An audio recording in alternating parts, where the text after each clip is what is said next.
salam kenal Bapak Ibu. Izin saya memperkenalkan Maju Group gitu ya. Maju Group itu adalah suatu kumpulan dari unit usaha. Saat ini kami ada 4 unit yang berada di bawah Maju Group, yaitu Bank Maju, ada Kopraju, ada Klik Cair, ada ISI. Bank adalah gerak bibit perkreditan. Bank Maju menyasar teman-teman UMKM, karena goal kami sebagai grup itu adalah sebenarnya membantu teman-teman UMKM, membantu yang menengah dan sampai yang kecil untuk bisa bersama-sama maju gitu ya. Nah, kemudian kita juga ada Koperasi Maju. Ini juga menyasar teman-teman yang menengah kecil gitu ya, seluruh UMKM. Dan saat ini kalau Bank Maju itu sudah membernya sudah belasan ribu, kemudian Koperasi Maju juga membernya sudah ribuan gitu. Kemudian kita punya unit ketiga yaitu Klik Cair. Klik Cair adalah fintech. Ya, kalau Bapak Ibu mendengar sekarang banyak fintech gitu ya, tetapi Klik Cair itu didirikan sebagai fintech berizin yang diawasi oleh OJK. Kemudian yang berorientasi juga sebenarnya kami sangat ingin menyasar pada sektor-sektor yang produktif.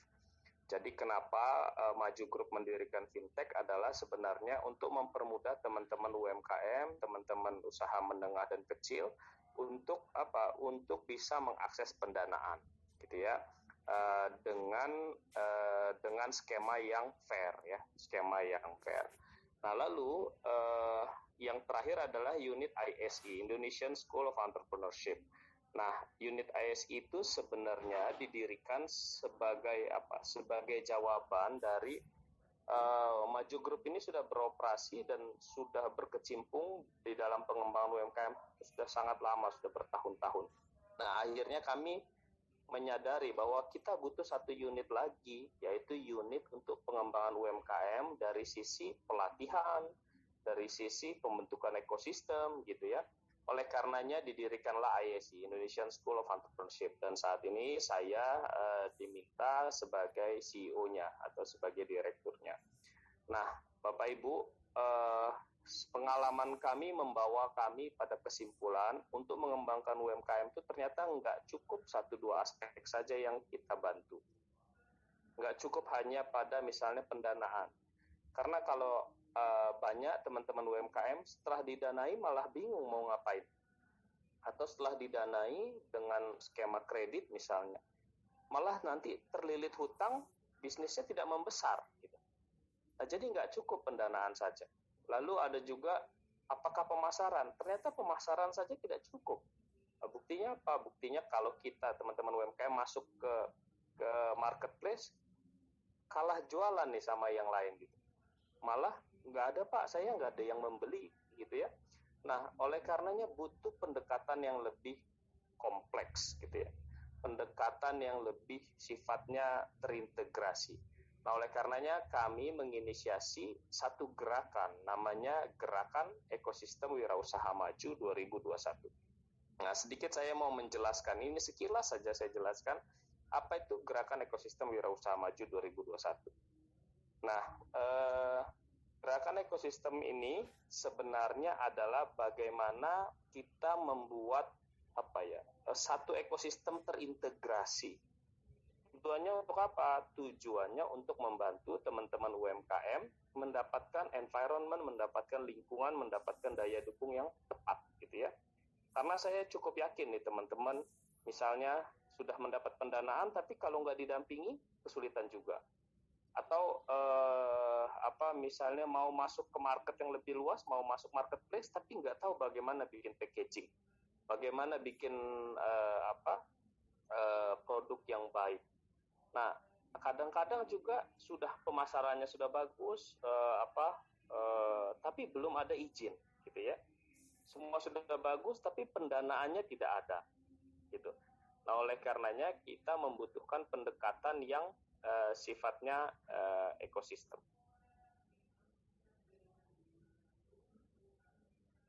Ya, kita membutuhkan pendekatan yang sifatnya ekosistem. Untuk apa? Untuk membantu teman-teman UMKM. Nah, jadi di ekosistem yang kami inisiasi ini, kami mengajak banyak pihak yang sifatnya pentahelix. Pentahelix itu adalah pemerintah, kemudian swasta, kemudian pendidikan, kemudian media, kemudian masyarakat, gitu ya. Kami ingin melibatkan semua. Karena apa? Karena teman-teman UMKM ini adalah tulang punggung ekonomi Indonesia. Ya, jadi ekonomi Indonesia itu 64%-nya disumbang oleh UMKM. 94% sampai 96% tenaga kerja yang ada di Indonesia itu diserap oleh UMKM. Nah, jadi mau tidak mau UMKM ini harus kita dorong sama-sama.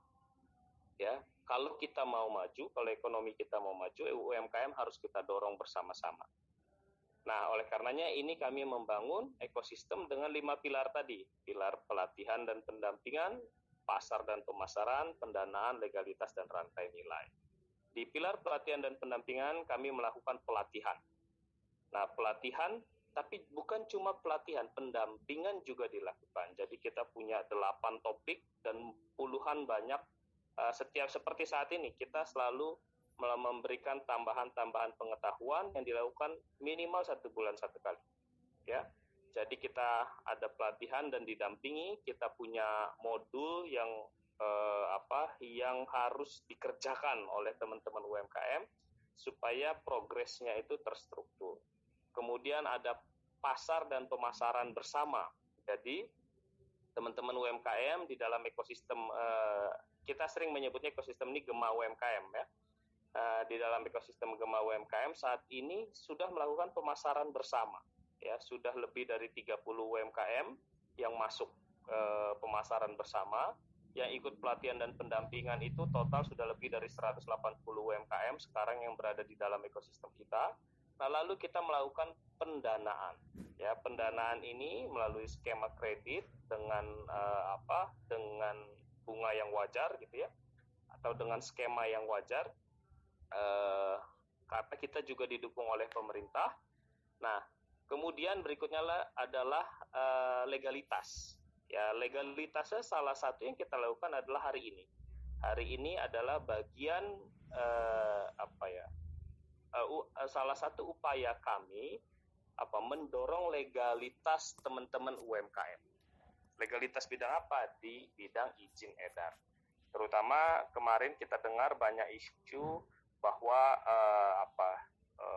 banyak UMKM yang ternyata tersangkut ke permasalahan terkait izin edar.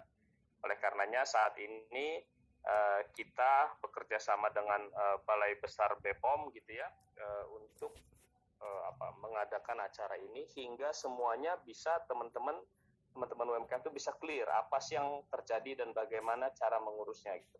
Kami berharap teman-teman UMKM semua pada akhirnya memiliki legalitas yang disyaratkan oleh pemerintah. Dan yang terakhir adalah rantai nilai atau kemitraan. Yang kita lakukan di sini adalah kami ingin teman-teman UMKM itu bermitra dengan usaha besar. Kenapa begitu? Kalau UMKM itu bisa bermitra dengan usaha besar, dia besarnya lebih cepat. Jadi seandainya teman-teman UMKM bisa menjadi supplier usaha besar, tapi dalam rangka ini ya, mitranya itu dalam konteks rantai nilai atau value chain, misalnya menjadi supplier, kemudian menjadi bagian dari rantai produksi. Nah, seperti itu yang ingin kita lakukan. Nah, bagaimana sih proses pemberdayaan UMKM di gerakan ekosistem ini? Pertama, mengikuti pelatihan, kemudian mengikuti pendampingan, kemudian kita masuki proses pendanaan. Saat ini kita sedang melakukan proses pendanaan. Kita lagi membuka pendaftaran pendanaan. Nanti proses berikutnya adalah akan dilakukan evaluasi terhadap teman-teman yang mengajukan pendanaan. Kalau secara keuangan mungkin dilakukan, akan diberikan pendanaan. Lalu berikutnya adalah proses perizinan, ya. Seperti yang dilakukan saat ini, kemudian masih banyak izin-izin lain yang kita dampingi, sehingga proses perizinan teman-teman UMKM itu memiliki izin yang disyaratkan oleh pemerintah gitu ya. Dan yang terakhir, ini bukan pameran ya, tetapi pemasaran bersama. Saat ini kita sudah melakukan pemasaran bersama, teman-teman sekarang sudah memiliki wadah pemasaran bersama, dan ini akan kita tingkatkan terus.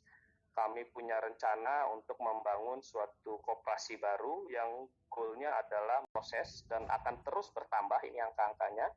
20 UMKM sudah terdaftar nomor induk berusaha, kemudian 28 UMKM sudah mendapatkan sertifikat PKB, ini yang kita dampingi, kemudian 20 UMKM terdaftar IUMK, 13 UMKM terdaftar merek dan haki, 6 UMKM sudah mendapatkan surat keterangan dinas untuk PIRT, 2 UMKM terdaftar PIRT, dan 5 dalam proses.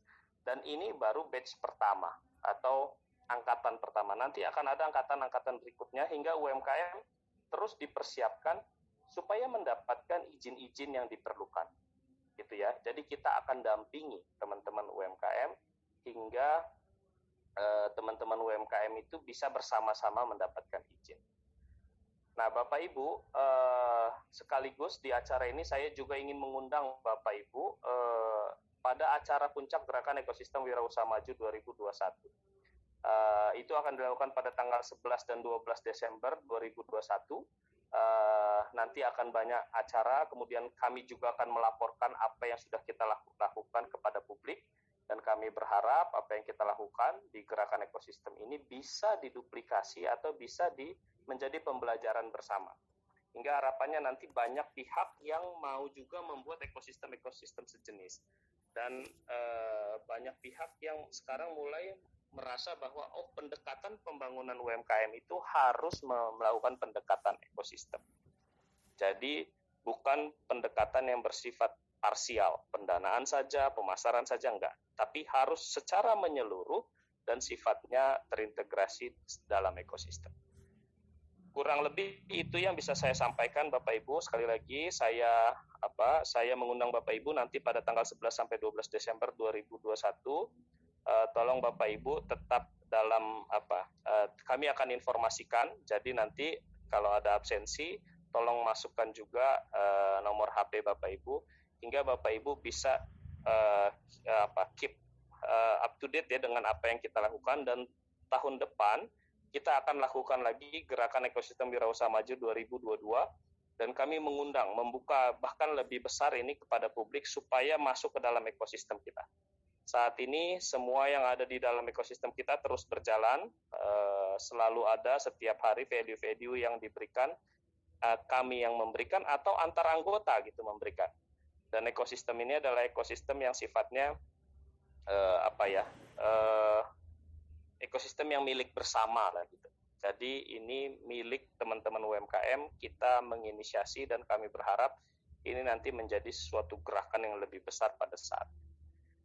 Kurang lebih itu yang bisa saya sampaikan. Terima kasih Mas Hendrik. Oh ya, kalau ada yang mau cek silahkan ke website kita wirausahamaju.id. Demikian Mas Hendrik, silakan. Baik, terima kasih kepada Pak Jonathan.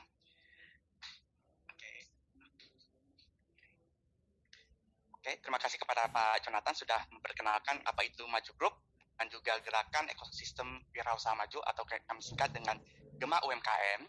Dan nanti kita akan ada berbagai acara, ya salah satu yang paling dekat adalah di bulan Desember nanti ya, tanggal 11 dan 12 Desember nanti. Dan sedikit sebelum kita mulai sesi, kita juga sembari tunggu narasumber kita. Sedikit info untuk recording webinar ini nanti akan kita upload ke YouTube ya, dan nanti kita akan share linknya melalui WhatsApp group yang peserta webinar ini. Jadi kepada para Bapak Ibu jangan leave WhatsApp group agar kita bisa sebarkan informasi-informasi lain. Dan kemudian nanti juga kita dari grup Maju juga akan mengadakan kelas pendampingan ya. Nanti kita akan sebarkan sedikit pendataan legalitas kepada Bapak Ibu peserta nanti melalui di grup peserta juga atau nanti melalui chat room nanti untuk bisa Bapak Ibu isi. Dan bagi Bapak Ibu yang berminat untuk ikut pendampingan yang terutama untuk legalitas ya, itu nanti Bapak Ibu bisa isi datanya gitu. Karena nanti kelas pendampingan kita akan siapkan sesuai dengan kuota. Nah, untuk penjualan akan kita informasikan kepada Bapak Ibu semua yang memang berminat gitu. Oleh karena itu kepada Bapak Ibu yang nanti berminat untuk ikut kelas pendampingan, itu bisa mengisi data yang akan kita sebarkan melalui chat room maupun juga di chat webinar WhatsApp group ya. Baiklah, mau kita konfirmasi sebentar ya, saya akan konfirmasi apakah pembicara kita sudah join.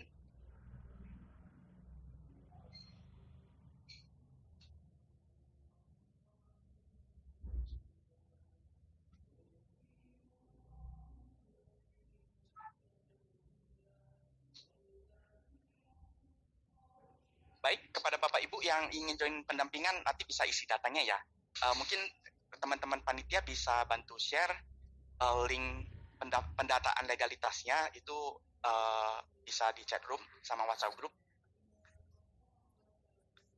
Oke, mohon sabar menunggu untuk Bapak Ibu semua. Saya sedang menanti konfirmasi dari narasumber kita. Itu akan dibawakan dari Balai Besar BPOM Jakarta. Yang narasumber kita itu yaitu Ibu Rini Asri ya dan beliau itu adalah koordinator dari kelompok substansi pemeriksaan dan penanganan sertifikasi. Dan oleh karena itu kepada Bu Rini, apakah Bu Rini sudah siap Bu untuk bisa mulai beraksi? Sudah siap, Mas. Mohon maaf bergabung. Baik, makasih Bu sudah menyempatkan diri. Memang tentang BPOM itu menjadi suatu topik yang hangat Bu. Oleh karena itu kita sangat senang sekali Ibu menyiapkan waktu untuk bisa sharing di webinar kali ini Bu. Saat ini terpantau peserta sudah cukup lumayan Bu, 387 yang menanti Ibu bisa dengar penjelasan dari Ibu. Baik, waktu dan tempat kami persilakan ya Bu. Ya, baik, terima kasih Pak Hendrik. Bapak Ibu, apa kabar? Selamat pagi. Selamat pagi, Bu. Assalamualaikum warahmatullahi wabarakatuh. Selamat pagi, salam sejahtera untuk kita semua. Alhamdulillah kita dalam kondisi sehat, Bapak Ibu, sehingga kita punya kesempatan untuk mengikuti webinar ini. Bapak Ibu, saya Rini dari Balai Besar Pengawas Obat dan Makanan di Jakarta. Kami akan memaparkan standar-standar sebenarnya ya, standar-standar tentang bagaimana izin edar itu sendiri, izin edar pangan olahan itu sendiri. Nah, saya yakin di sini mungkin saya akan paparkan dulu tentang pangan secara garis umumnya, Bapak Ibu sekalian, karena saya yakin Bapak Ibu di sini ada yang benar-benar memang izin edarnya harus MD gitu ya, ada yang masih bisa PIRT. Nah, apa sih PIRT itu, apa sih MD itu, nah mana yang benar-benar pangannya tidak harus dapat izin PIRT atau MD, nah dia harus kemana, ke OKKP, Kementerian Pertanian misalnya. Nah ini akan coba kami tampilkan. Mudah-mudahan nih Bapak Ibu yang ada di sini ini belum pernah ikut sama sekali, mungkin lebih baru ya, karena saya membawakan di awal. Jadi karena memang banyak sekarang webinar, pelatihan yang diadakan oleh PPK UKM ya Bapak Ibu, gencar juga ya, Dinas PPK UKM, Dinas KPKP, Dinas Kesehatan dan Sudin Kesehatan ya. Mudah-mudahan Bapak Ibu ini di awal, jadi untuk kami menjelaskan tentang izin edar itu sendiri. Izin saya share screen. Silakan Bu.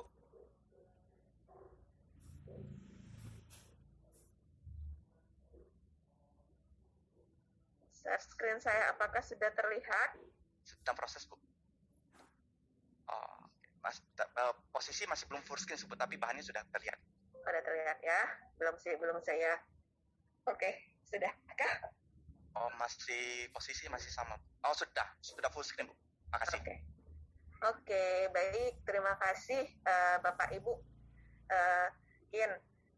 Bapak Ibu nanti mungkin bertanya dulu ya.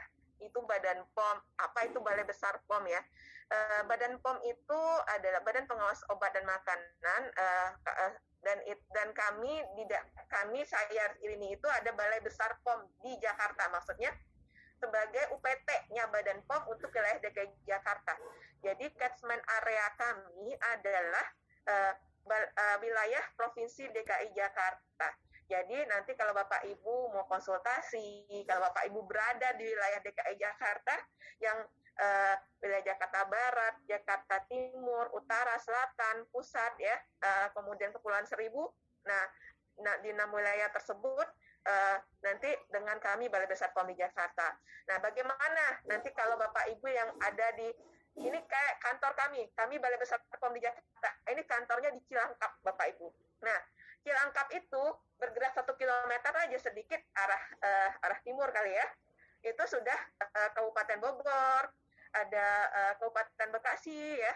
Jadi Bapak Ibu sekalian, kalau Bapak Ibu sudah berada di Kabupaten Bogor, nanti konsultasinya ke Lokapom Bogor ya. Lokapom Bogor ada di Cibinong ya Bapak Ibu ya.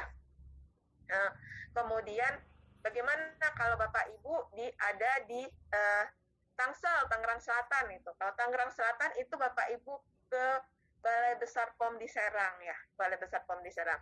Tapi kalau Bapak Ibu di Kabupaten Tangerang ada Lokapom Kabupaten Tangerang. Jadi nanti arahnya ke sana ya Bapak Ibu ya. Jadi POM pusat kalau di percetakan negara itu adalah kantor POM pusat mengatur seluruh Indonesia.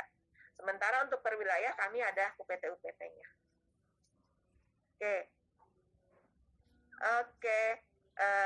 Saya sering menganalogkan seperti ini. Ketika kita mau berkendara, kita harus paham dulu apa persiapan yang harus kita lakukan. Misalnya, kita harus paham dulu, peraturannya apa di sini, gitu. Misalnya, peraturan lalu lintasnya seperti apa, kita harus paham. Nah, sama juga dengan Bapak Ibu melakukan usaha di bidang pengolahan pangan, ya. Nah, Bapak Ibu harus tahu itu peraturan apa aja yang ada tentang pangan itu. Baik undang-undang pangannya, peraturan tentang label dan iklan, karena itu semua diatur Bapak Ibu ya. Bagaimana cara memperoleh izinnya, bagaimana bahan tambahan pangannya, itu ada semua aturannya. Nah, kalau Bapak Ibu sudah melakukan usaha di pangan olahan, Bapak Ibu rajin-rajinlah kepoin websitenya Badan POM, kepoin medsosnya Badan POM ya, medsosnya Badan POM, baik Balai Besar POM, Balai POM maupun Lokapom ya, Bapak Ibu sekalian. Jadi di situ akan dapat informasi, Bapak Ibu bisa cek peraturan-peraturan terkait. Nah, Bapak Ibu bisa melihat standar-standar apa saja yang harus Bapak Ibu terapkan dalam melakukan kegiatan produksi pangan olahan. Nah, jika bicara pangan, nah apa yang harus Bapak Ibu menjadi perhatian utama itu? Ketika produksi pangan, apakah produksi pangan yang Bapak Ibu lakukan tersebut produknya, prosesnya itu aman? Jadi produk itu aman untuk dikonsumsi. Kemudian aman dalam hal ini, mungkin Bapak Ibu kenal ya, banyak berita-berita di TV, ada produk-produk yang mengandung formalin, ada produk-produk mie yang mengandung warna-warna tekstil misalnya. Nah, itu berarti dikatakan produk tersebut tidak aman. Nah, jadi jika produk itu aman adalah ketika produk itu aman dari bahan berbahaya. Bahan berbahaya apapun itu. Nah, kemudian yang kedua, aman dari bahan berbahaya ini, bahan kimia misalnya, bahan kimia. Nah, bahan kimia itu bisa jadi juga selain bahan berbahaya, ada di sini bahan tambahan pangan. Bahan tambahan pangan, Bapak Ibu silahkan sekarang mulai di-download ya, mulai dari di HP pintarnya, mulai di-download itu cek di POM ya, cek di POM. Kemudian BTP, kalau Bapak Ibu memproduksi pangan olahan, mau pakai bahan tambahan pangan. Nanti akan dilihat, di situ akan terlihat. Misalnya untuk pempek cocoknya pengawetnya ini. Nah, di situ kadar maksimalnya berapa? Nah, ketika dia sudah ada kadar maksimalnya, misalnya terap 10 mg per kilogram. Nah, Bapak Ibu ketika produksi 1 kilo produk, itu harus dihitung Bapak Ibu. Kenapa? Jika berlebih, itu akan menjadi bahaya. Berarti produk Bapak Ibu sudah tidak aman lagi. Nah, itu aman dari segi bahan kimia. Yang kemudian aman dari mikrobiologi. Nah, aman dari mikrobiologi ini, mikroba itu adalah yang tidak kasat mata ya Bapak Ibu ya. Tidak bisa kita lihat.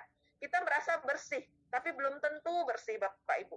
Nah, itu untuk mencegah adanya cemaran mikrobiologi ini, memang dari awal proses produksi, penanganan bahan baku sampai produk dikemas itu harus menerapkan cara produksi pangan olahan yang baik. Nah, disinilah kenapa harus diatur ada ruang produksi, alurnya seperti apa, sehingga tidak terjadi campur baur di sini, tidak terjadi kontaminasi silang di sini, sehingga aman dari cemaran mikrobiologi. Ya, jadi kalau Bapak Ibu kadang-kadang ini udah bersih ya, udah dicuci, belum tentu Bapak Ibu selama proses tidak dikendalikan dari awal, mulai dari bahan baku sampai produk itu terkemas. Bagaimana nanti dengan udara masuk, udara keluar di ruang produksi, nah, makanya harus diatur dengan penerapan cara produksi pangan olahan yang baik. Nah, selain itu aman dari mikroba, aman dari bahan kimia. Kemudian aman yang berikutnya adalah aman dari, siapa tahu Bapak Ibu, cemaran fisik, ya benda fisik, bisa aja kerikil, rambut ya, bisa jadi ada streptococcus ya, anak streptococcus. Ya, makanya kami kalau udah produksi pangan, jauh-jauhlah menggunakan streptococcus. Jangan menggunakan untuk pengemasannya menggunakan streptococcus tersebut Bapak Ibu, karena bisa masuk ke dalam produk. Nah, bagaimana kenapa harus ada rambut di dalam produk Bapak Ibu? Karena tidak menggunakan penutup kepala misalnya ya. Jadi ketika masuk ruang produksi tidak menggunakan pakaian kerja yang benar gitu ya, yang khusus untuk ruangan produksi misalnya. Nah, itu dari segi aman. Jadi aman dari bahan bebas dari bahaya ya. Jadi aman itu aman tadi dari bahan kimia, fisika, mikrobiologi. Nah, kemudian halal. Aturan dari pemerintah sekarang kalau halal, kalau produk Bapak Ibu halal, nyatakan halal. Kalau tidak halal, nyatakan tidak halal. Kemana ngurus halal? Bapak Ibu mungkin sudah tahu ya. Itu ke BPJPH, Kementerian Agama Bapak Ibu ya. Itu mengurus halal. Nah, kemudian pangan yang dikehendaki konsumen itu bermutu. Nah, ini bagaimana cara menerapkan cara produksi pangan olahan yang baik sehingga mutu pangan ini terjaga mulai dari bahan baku sampai produk jadi. Kadang Bapak Ibu, oh produk saya itu vitaminnya tinggi loh. Oh misalnya kayak dia bahan ini ada vitamin A, vitamin B. Nah, Bapak Ibu harus perhatikan bagaimana proses produksinya.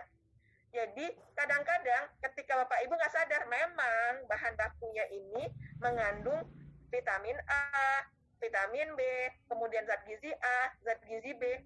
Tetapi karena proses yang salah pada proses produksi menjadikan semua zat gizi tersebut sudah hilang. Sehingga tidak ada mutunya lagi. Contohnya ketika Bapak Ibu ada yang produksi bakso misalnya. Nah, ketika produksi bakso ini kan daging itu ada proteinnya Bapak Ibu ya, kita yakin makanlah bakso karena bakso proteinnya tinggi karena berasal dari daging gitu. Nah, kadang-kadang ada pelaku usaha yang nggak sadar karena salah dalam proses pengolahannya, protein ini sudah hilang, terdenaturasi istilahnya kalau ada proses produksi ya. Jadi kami sudah coba pernah fasilitasi UMKM. Ketika udah diuji produknya, ternyata kadar proteinnya tidak masuk standar sesuai dengan standar SNI misalnya ya. Kemudian kadar protein kita melakukan evaluasi, kita investigasi di mana sih salahnya sampai proteinnya hilang. Ternyata ketika mixing Bapak Ibu, dia ada penambahan es itu ya, di proses itulah proteinnya hilang, terdenaturasi. Nah, makanya perlu hati-hati juga. Kadang-kadang Bapak Ibu klaim macam-macam ada informasi nilai gizi. Nah, itu kan secara umum itu berdasarkan googling ya, misalnya berdasarkan mesin pencari apapun itu. Nah, apakah Bapak Ibu yakin kandungannya itu akan sama mulai dari bahan baku tersebut sampai produk jadinya? Apakah proses produksi yang dilakukan tidak menghilangkan nilai gizi tersebut? Nah, ini makanya di sini perlu penerapan cara produksi pangan olahan yang baik. Nah, kemudian konsumen juga kadang menginginkan sesuai dengan selera. Karena untuk mengikuti selera konsumen ini, kemudian pelaku usaha melakukan berbagai inovasi. Nah, inovasi ini kadang-kadang ada yang kebablasan gitu ya. Akhirnya labelnya tidak sesuai dengan peraturan label, misalnya karena menarik labelnya, menarik di iklan, misalnya minuman botanika empon-empon misalnya. Akhirnya karena empon-empon lagi hit sekarang zaman pandemi, mengobati infeksi COVID-19 misalnya. Nah, itu sudah melewati dari aturannya. Karena yang namanya makanan minuman tidak boleh berklaim, Bapak Ibu. Tidak boleh ngeklaim bisa menyembuhkan dan sebagainya. Nah, ini jadi karena inovasi supaya produknya dilirik dan dilakukan bombastis lah, bombardir dari segi klaim dan sebagainya, ini tidak dibenarkan. Makanya sesuai dengan selera konsumen, bisa mengikuti selera konsumen, bisa mengikuti perkembangan yang ada saat ini, tetapi masih dalam rambu-rambu peraturan yang berlaku di wilayah Indonesia. Oke. Nah, kita bicara tentang registrasi pangan olahan. Registrasi pangan olahan ini di sini kita harus membagi dulu antara pangan segar dan pangan olahan. Nah, sekarang Bapak Ibu yang memproduksi segar adalah pangan yang belum mengalami pengolahan yang dapat dikonsumsi langsung dan atau yang dapat menjadi bahan baku pengolahan pangan.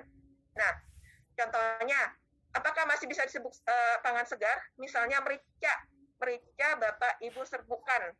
Jadi tidak ditambah apa-apa. Apakah masih termasuk pangan segar? Ya, masih bisa dimaksud pangan segar. Karena di sini ada keterangannya. Termasuk yang sudah mengalami perlakuan minimal ya. Hanya pencucian, hanya pengupasan, hanya pengeringan, penggilingan, pemotongan, penggaraman, pembekuan, pencampuran, pelilinan, dan atau blansir, serta tidak menggunakan bahan tambahan pangan, ini masih kategori pangan segar. Contohnya apa? Ayam yang dibersihkan kemudian Bapak Ibu bekukan. Itu hitungannya pangan segar. Tetapi ketika ayam ini Bapak Ibu sudah olah, ungkap, kasih bumbu, kemudian dibekukan. Ini jatuhnya sudah jadi pangan olahan. Nah, kenapa kita bedakan di sini pangan segar dan pangan olahan? Pangan segar ini registrasinya bukan ke MD atau PIRT. Nah, registrasi pangan segar ini adalah ke OKKP Kementerian Pertanian ya Bapak Ibu ya. Nah, nanti registrasinya kalau pangan segar itu ada pangan segar asal tumbuhan, ada pangan segar asal hewan, dan ada pangan segar asal ikan. Nah, untuk pangan segar asal tumbuhan itu nanti ada nomor registrasinya PD, PL, PDUK ya.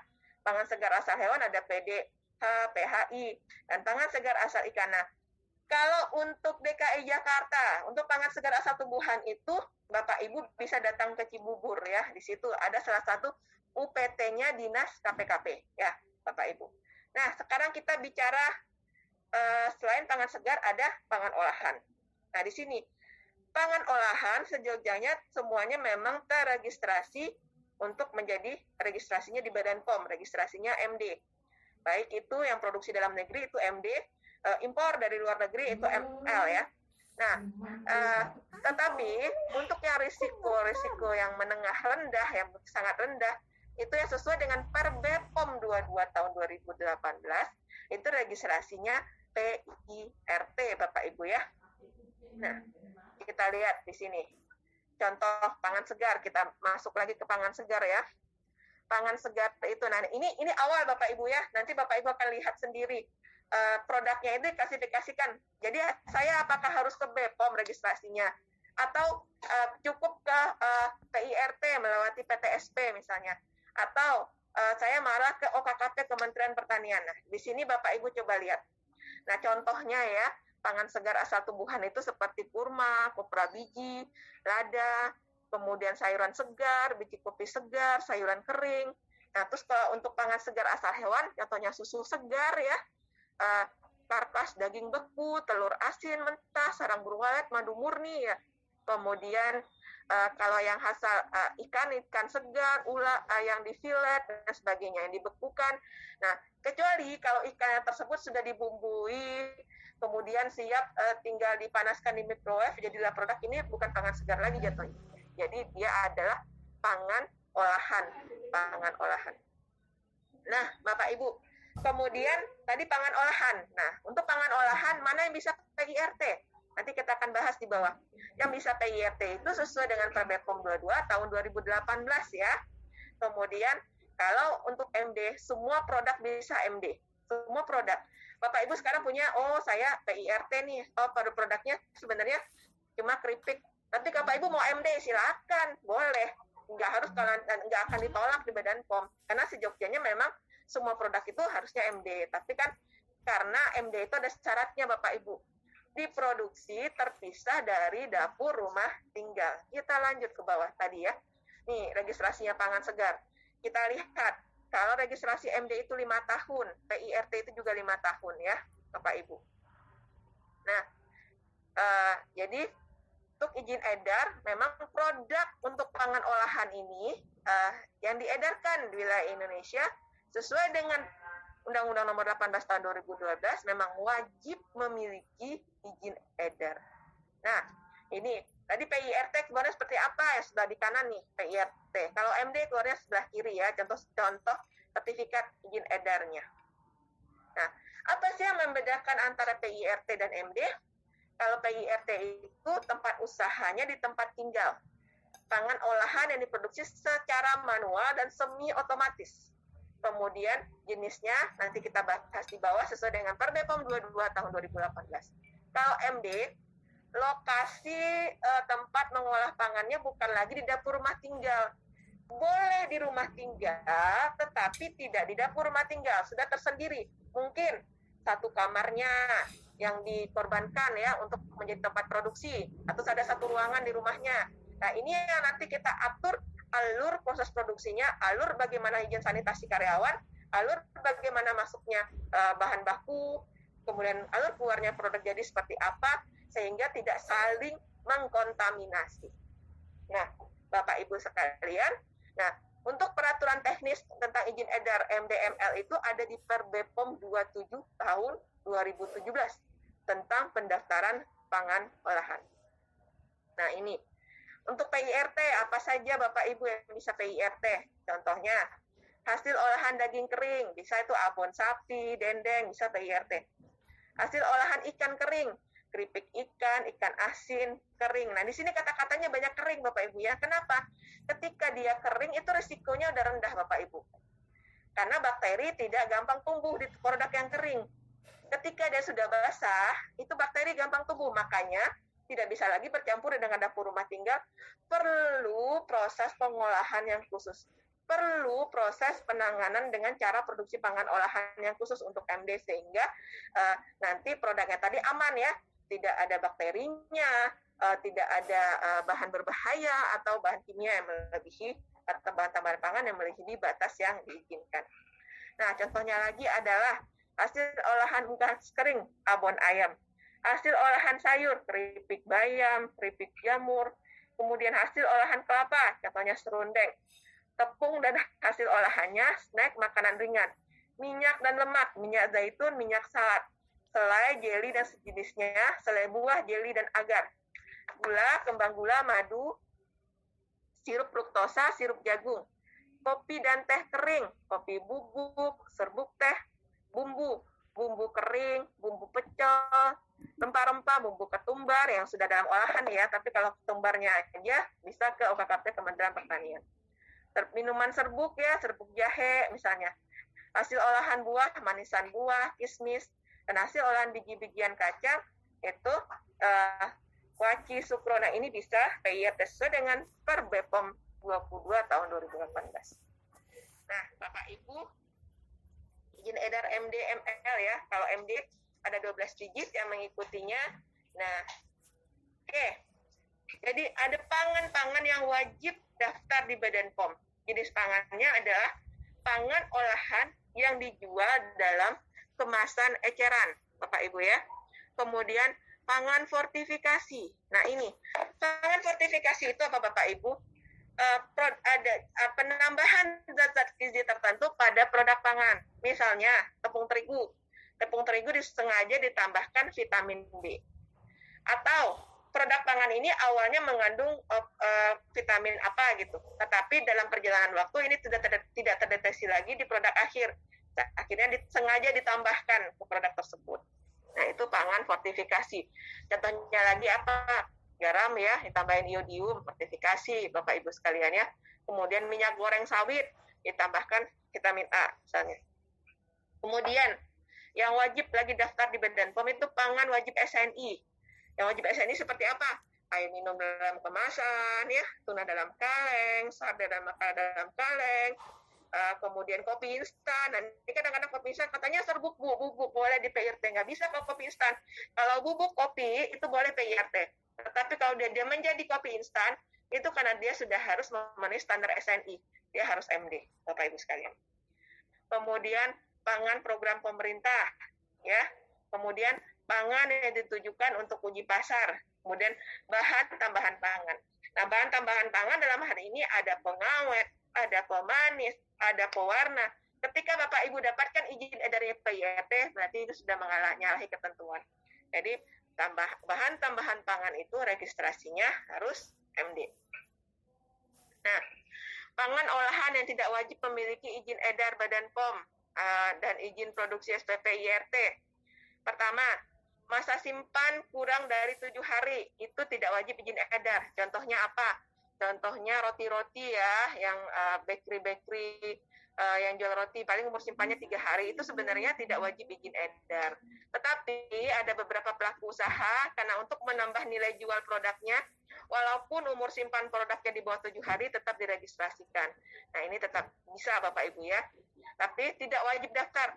Nah, untuk masa simpan yang kurang 7 hari ini, silakan Bapak Ibu start di kemasannya, tanggal produksi dan tanggal kadaluarsa. Jadi di situ terlihat, oh ternyata umur simpannya cuma 3 hari, 27 hari. Nah, ini tidak wajib daftar ya Bapak Ibu. Kemudian yang tidak wajib daftar lagi, diimpor dalam jumlah kecil. Kemudian, jadi impornya jumlahnya kecil, mungkin untuk keperluan khusus di sini ya, bukan untuk keperluan diperdagangkan untuk memproduksi. Nah, digunakan lebih lanjut sebagai bahan baku. Nah, ketika Bapak Ibu memproduksi produk hanya ditujukan untuk produsen lain, tidak menjualnya ke end user, tidak menjualnya ke pelaku usaha, ke konsumen langsung, ini tidak wajib didaftarkan. Berarti ini business to business. Jadi saya punya produk, saya bikin tepung ya, tepung kemasan 20 kilo ya. Kemudian tepung ini saya jual ke produsen lain, ini tidak wajib izin edar. Tetapi ketika tepung ini saya ecer, saya jual ke supermarket, saya jual reseller dan sebagainya, ini jatuhnya sudah harus ada izin edar. Nah, jadi gugur untuk izin edarnya ketika dia menjadi bahan baku bagi produsen lainnya. Kemudian, kenapa ini diperbolehkan tidak ada izin edar? Karena produknya itu sebagai bahan baku untuk produsen lainnya. Karena nanti produsen yang terakhir ini nanti yang akan mengecek, oh ini produknya memenuhi syarat. Karena di situ dia akan menerapkan cara produksi pangan olahan yang baik, Bapak Ibu sekalian.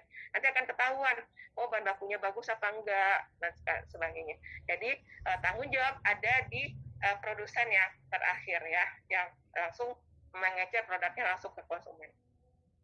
Pangan olahan dalam jumlah besar dan tidak dijual secara langsung kepada konsumen akhir. Nah, ini tidak wajib juga untuk daftar. Kemudian diolah dan dikemas di hadapan pembeli.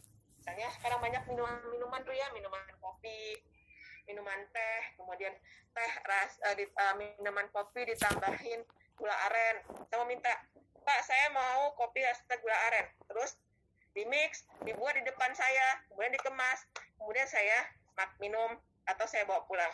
Itu tidak wajib daftar. Tapi ada beberapa pelaku usaha ada tahu nih varian rasanya, ada beberapa, ada yang ada gula aren, ada yang rasa coklat. Kemudian disetok nih, disetok. Nah ini kemudian nanti ada yang jumlah lebih besar, kemudian pakai reseller. Nah ini yang jatuhnya harus ada izin edar. Kalau diolah dan dikemas depan pembeli itu tidak wajib izin edar. Kemudian apalagi yang tidak wajib memiliki izin edar? Pangan siap saji, contohnya bang-bang bakso yang menjual ya, pedagang kaki lima ya, kemudian ketoprak yang dijual. Nah, tapi sekarang ada lagi pangan siap saji yang dibekukan. Itu wajib izin edar ketika dia sudah menjualnya secara massal. Bapak Ibu, nanti kita bahas di edaran Badan POM karena lagi viral tentang produk frozen food ya Bapak Ibu sekalian ya. Jadi ketika pangan siap saji kayak bakso, dia sudah di frozen, dijual dalam bentuk frozen, dijual dalam jumlah massal. Nah itu lain cerita. Itu memang harus ada izin edar. Nah ini Bapak Ibu ya, ada dari penjelasan Badan POM ya tentang keputusan Badan POM. tentang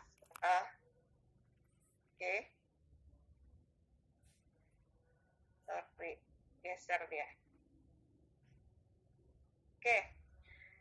Di sini pangan olahan siap saji yang disimpan sementara pada suhu beku selama pendistribusiannya dengan masa simpan kurang dari 7 hari dan diproduksi berdasarkan pesanan by order, by PO, tidak wajib memiliki izin edar dari Badan POM maupun dari pemerintah daerah kabupaten kota. Nah, dia wajib izin edar ketika pangan olahan beku dan pangan olahan siap saji yang disimpan beku dengan masa simpan 7 hari atau lebih diproduksi secara massal, wajib memiliki izin edar. Jadi Bapak Ibu mungkin menjualnya udah pakai reseller, dititipkan ke toko-toko. Tetapi ketika saya nih, Ibu misalnya produksi bakso, Ibu baksonya frozen, tapi Ibu buat berdasarkan pesanan saya. Nah, nanti ketika Ibu jual ke saya, nah itu tidak wajib izin edar. Tetapi Ibu udah bikin bakso nih, frozen, atau pempek campur isi 10 misalnya, itu dibikin frozen. Nanti Ibu titipkan ke teman buat dijual, titipkan ke reseller buat dijual, titipkan ke warung, titipkan ke toko, itu harus ada izin edar. Nah, karena produksinya sudah secara massal. Tapi ketika produksinya berdasarkan PO, berdasarkan order saja, yang mengorder adalah yang pengguna akhir, nah itu tidak wajib izin edar. Itu Bapak Ibu ya, untuk frozen food. Nah ini untuk informasi lebih lanjut Bapak Ibu bisa ya di download ini, lihat di Badan POM, buka website POM, penjelasan Badan POM RI tentang ketentuan perizinan pangan olahan yang disimpan beku, Bapak Ibu ya. Setelah pangan olahan yang izin edarnya diterbitkan oleh Badan POM, terdapat jenis pangan olahan. Nah ini Bapak Ibu ya, coba dibaca lebih lanjut. Intinya seperti itu. Ketika dijual ke konsumennya langsung berdasarkan PO, itu tidak wajib izin edar. Tapi kalau dia memproduksi untuk dijual reseller, dititipkan ke toko-toko, dititipkan ke supermarket, nah itu harus jatuhnya ada izin edar. Nah, apa keuntungan memiliki izin edar Badan POM? Produk beredar secara legal sesuai ketentuan yang berlaku Bapak Ibu ya. Jadi Bapak Ibu nggak perlu takut lagi, produknya sudah memiliki izin edar. Kemudian dengan izin edar tersebut meningkatkan daya saing produk. Kenapa? Karena produknya tersebut sudah terjamin aman, mutu dan keamanannya. Kenapa? Karena sudah dikawal dengan cara produksi pangan olahan yang baik. Kemudian perluas pemasaran produk di dalam maupun di luar negeri. Sebenarnya yang wajib izin edar itu adalah produk yang khusus untuk diedarkan di wilayah Indonesia. Ketika dia diedarkan di luar negeri, itu di peraturannya tidak wajib izin edar. Tetapi Bapak Ibu, ketika Bapak Ibu misalnya ekspor ke negara ABC misalnya, seringnya negara ABC itu menanyakan, produk ini sudah terdaftar belum di Indonesia, sudah memiliki izin edar belum di Indonesia. Karena pengalaman beberapa UMKM yang kami fasilitasi, ternyata kenapa membutuhkan izin edar? Karena produknya misalnya cuma bumbu, tadi bisa PIRT.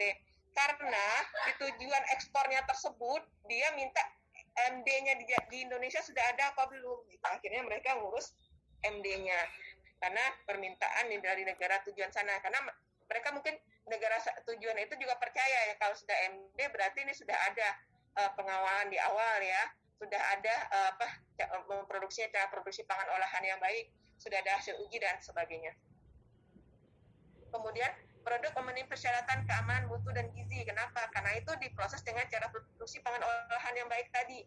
Kemudian juga untuk produk-produk yang risiko tertentu memang harus ada pengujiannya kecuali yang risiko yang sangat rendah ya Bapak Ibu. Kemudian tingkatkan kepercayaan masyarakat, karena ketika MD masyarakat sudah tahu nih pasti mutu dan keamanannya sudah dikawal di awal ya oleh produsennya sendiri. Kemudian nilai tambah bagi produk. Oke, cara memperoleh izin edar di Badan POM, masuk ke erek.pom.go.id, itu registrasi akun, buka akun dulu. Nanti salah satu yang diperlukan untuk buka akun ini adalah sertifikat cara produksi pangan olahan baik atau sertifikat pemenuhan komitmen ataupun sertifikat pemenuhan standar. Nah, nanti kita lihat Bapak Ibu sekalian. Nah, setelah registrasi akun tersebut, nanti Bapak Ibu dapat user ID dan password. Setelah user ID dan password, baru bisa masuk ke registrasi produk pangan olahan. Nah, caranya Bapak Ibu buka web erek.pom.go.id, input data perusahaan dan pabrik, upload dokumen pendukung, tunggu evaluasi petugas, dapat user ID. Oke, Bapak Ibu sekalian. Nah, registrasi akun syaratnya apa tadi? Produk MD, NPWP, MIB, IUMK bisa ya, IUI ditebarkan BKPM Pusat untuk minor. Hasil audit sarana produksi balai. Nah, rekomendasi pemerintah tempat ini sekarang udah menjadi ada kategorinya Bapak Ibu, nanti saya jelaskan di bawah. Oke, ini resiko ya, resiko produk. Nah, tahapnya ya tadi membuka web erek.pom.go.id, pilih erek pangan atau BTP, kemudian login, user ID dan password. Kemudian yang keempat, input data, upload dokumen, klik proses, tunggu surat perintah bayar, kemudian pembayaran, lakukan pembayaran, tunggu evaluasi, verifikasi, dan validasi petugas, terbitlah nomor izin edar. Ini proses prosedurnya ya Bapak Ibu sekalian ya. Nah, ini yang perlu hasil analisa. Untuk risiko rendah sangat rendah itu tidak perlu hasil analisa. Yang lainnya perlu hasil analisa. Nah, bagaimana untuk biaya? Bapak Ibu sekalian, untuk biaya izin edar itu sebenarnya tidak mahal ya. Karena yang mahal ini contohnya yang pangan berklaim, 3 juta, nggak mungkin UMKM memproduksi pangan berklaim, minuman beralkohol misalnya. Nah, yang banyak diproduksi UMKM misalnya kita lihat ya, untuk pempek ya, untuk pempek misalnya. Ikan, produk ikan termasuk molluska. Nah, ini dia mungkin produk olahan ikan itu ya Bapak Ibu ya. Nah, ini biayanya 500.000 untuk pempek misalnya. Tapi karena Bapak Ibu UMKM itu ada lagi keringanan dari Badan POM itu diskon 50%. Jadi cukup bayar 250.000. Contohnya minuman gitu ya. Minuman itu 300.000 misalnya. Coba cek lagi ya. Mudah-mudahan. Oke.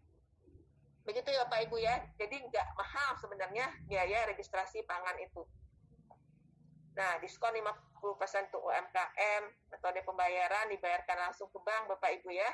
Melalui online juga bisa. Nah, ini sertifikat izin edar yang sudah keluar. Oke. Persyaratan frozen food ya, karena saya dapat bisikan dari Bu Marta nih, ini untuk frozen food banyaknya. Nah, pemenuhan aspek keamanan sesuai dengan yang ini Bapak Ibu nih coba lihat ya. Oke.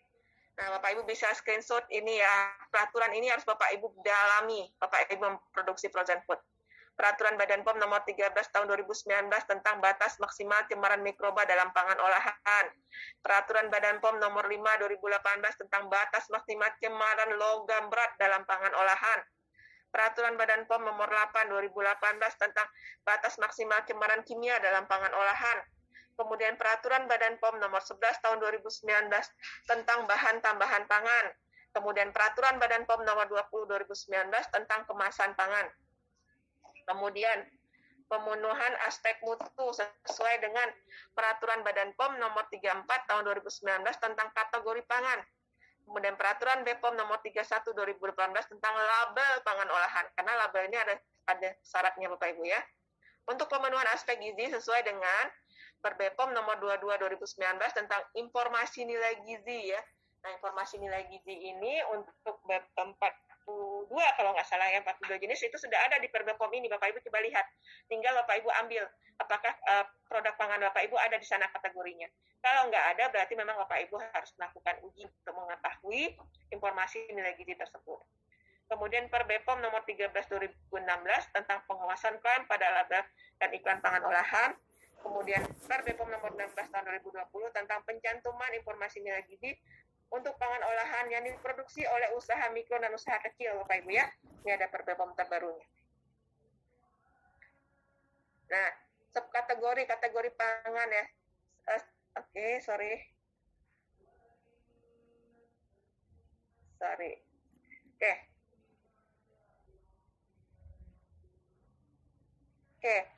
Kategori pangannya ya, untuk setiap kategori pangan 01 sampai 16, Bapak Ibu kalau buka peraturan kategori pangan itu ada kategori pangan 1, 2, 3 sampai 16. Kenapa bisa gerak sendiri nih? Oke, setiap subkategori terdiri dari sub-subkategori. Nah,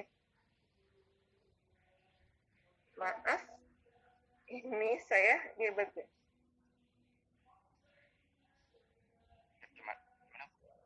Bentar Bu, ini sepertinya memang responnya agak. Oke.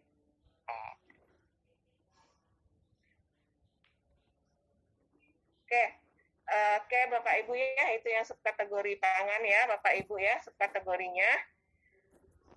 Oke, saya stop. Tunggu dulu.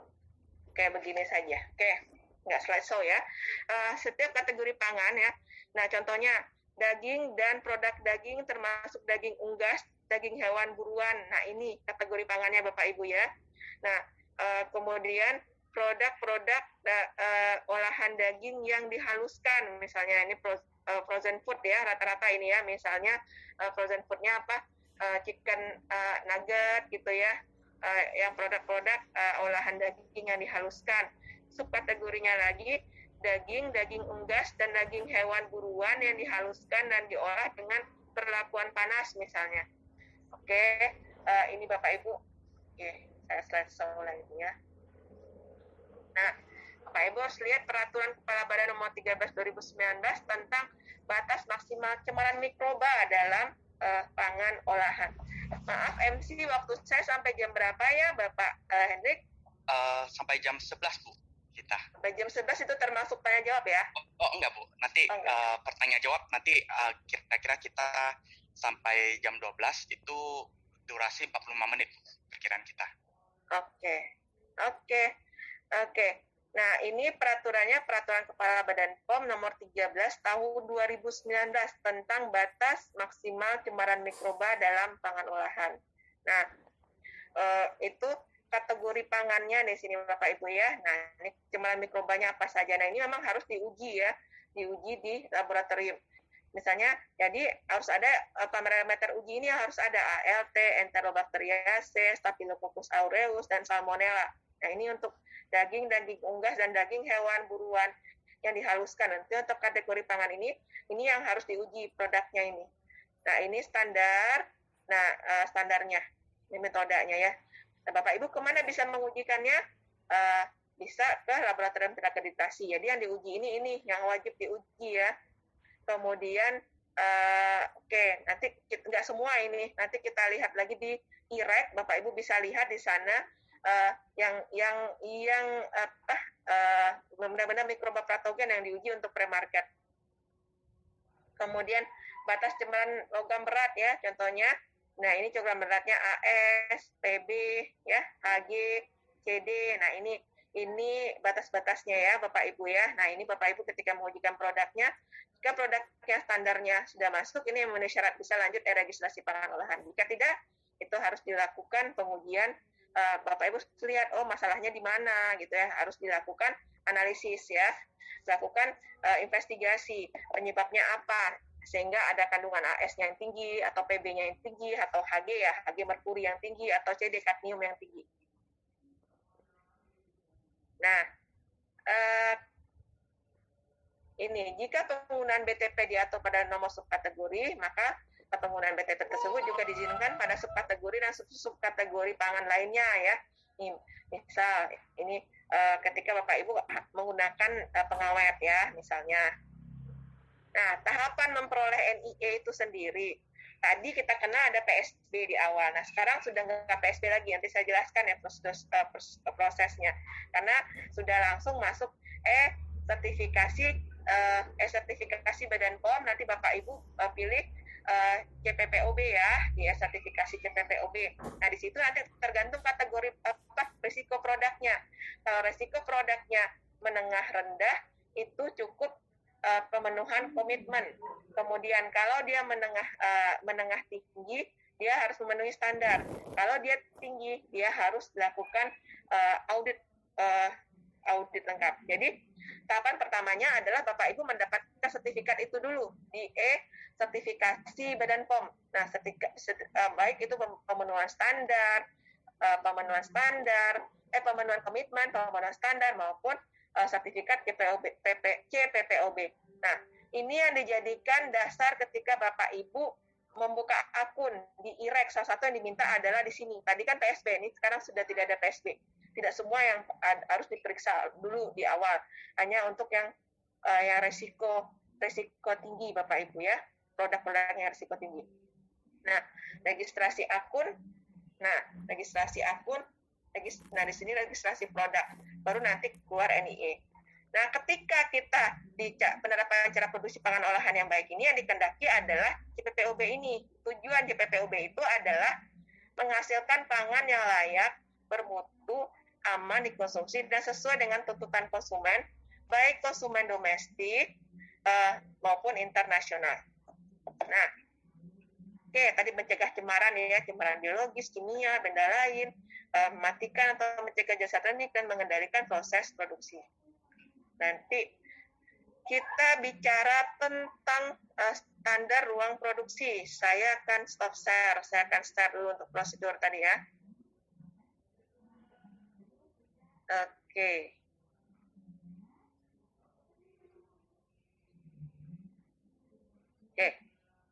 Nah, Bapak Ibu, tadi Bapak Ibu sudah terlihatkah share screen saya? Sudah tergantikan dengan yang terbaru? Masih proses, Bu. Oh, sudah, Bu. Oke, nanti saya lebih spesifik ke tahap memperoleh nomor izin edar tersebut, Bapak Ibu sekalian. Jadi, ketika Bapak Ibu sudah harus MD, Bapak Ibu harus menyiapkan apa saja nih di sarana produksinya. Bapak Ibu harus menerapkan cara produksi pangan olahan yang baik. Otomatis mempersiapkan dulu ruangannya. Nah, ruangan seperti apa?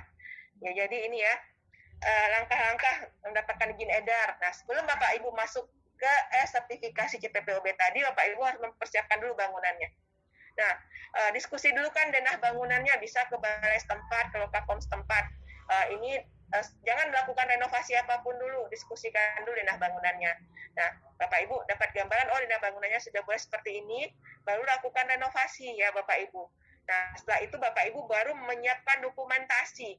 Nah, identifikasilah kebutuhan prosedur yang harus dipunya gitu ya. SOP apa saja yang harus dipunya. Kemudian identifikasilah kebutuhan form apa saja yang harus ada untuk produksi tersebut.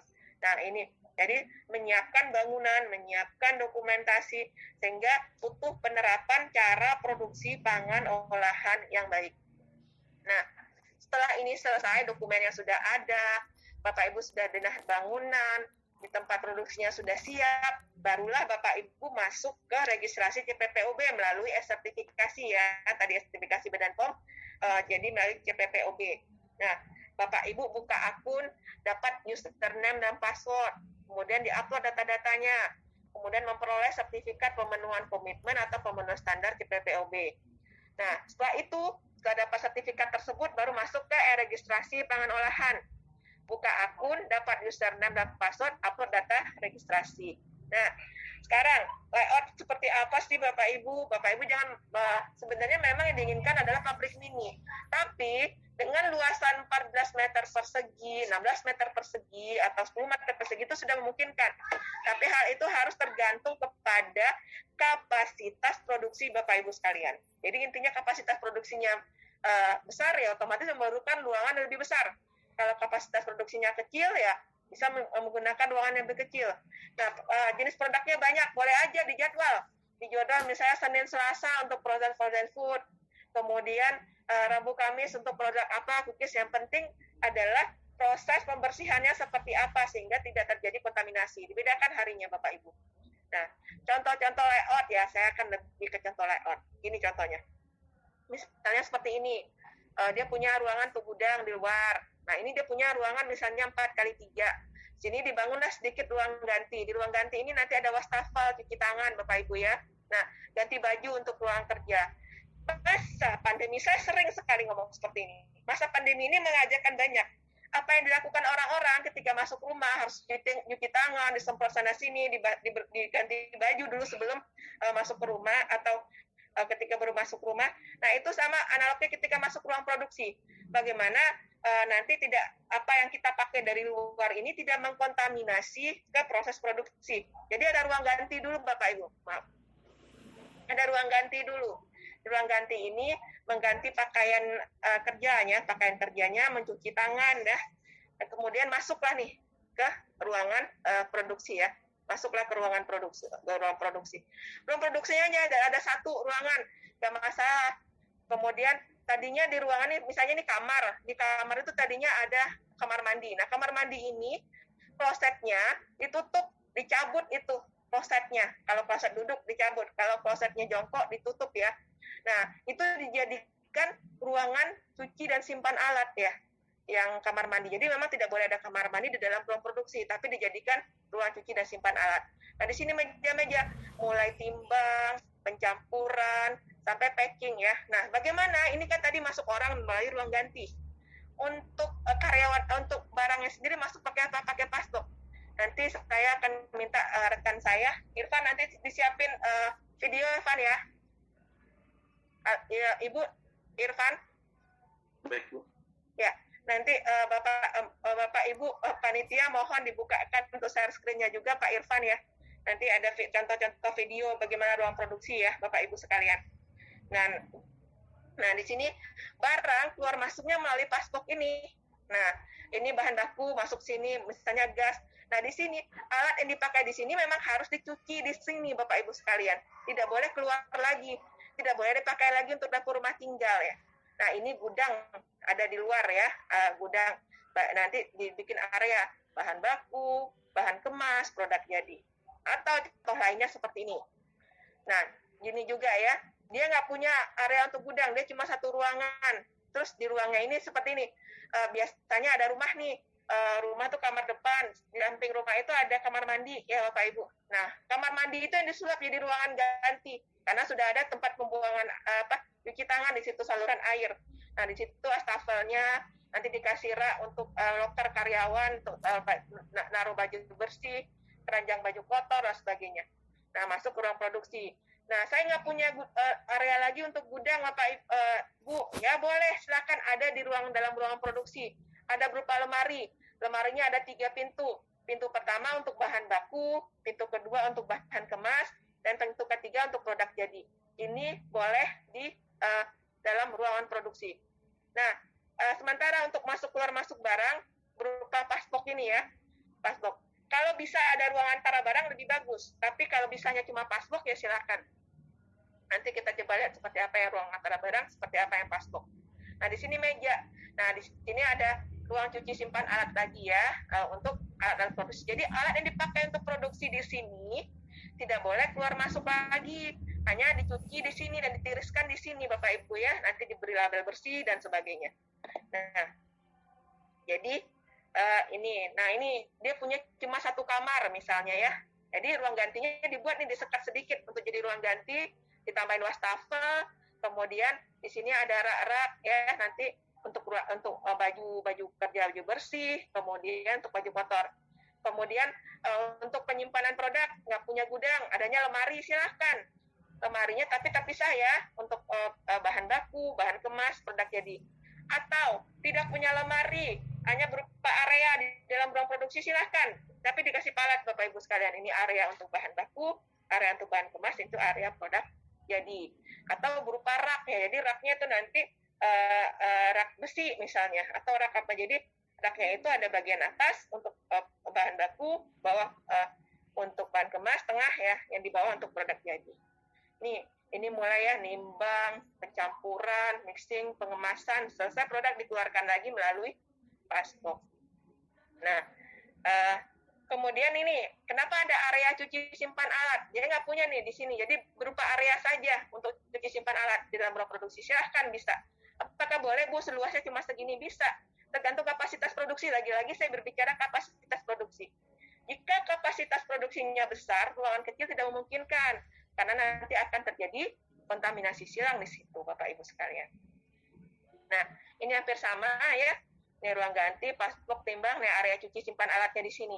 Ya, ada rumah ya, rumah rata-rata ini biasanya dikorbankan ruang depan, atau yang sering dikorbankan oleh pelaku usaha itu adalah selain ruangan depan misalnya carportnya, misalnya garasi mobilnya, atau salah satu kamarnya.